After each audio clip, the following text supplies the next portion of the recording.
Taurus, my earth babies, positive vibes, motivation, inspiration, elevation, love, light, positive energy, goodwill, peace and healing, abundance and prosperity all your way.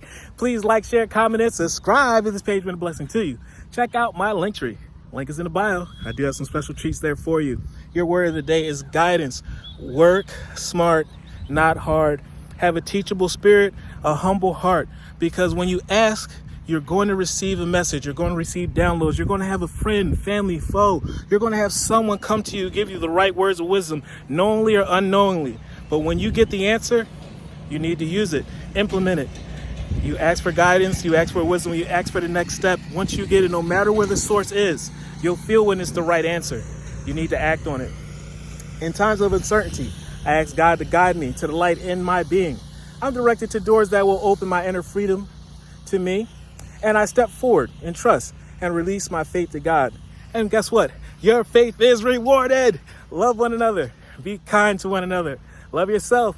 I love you too.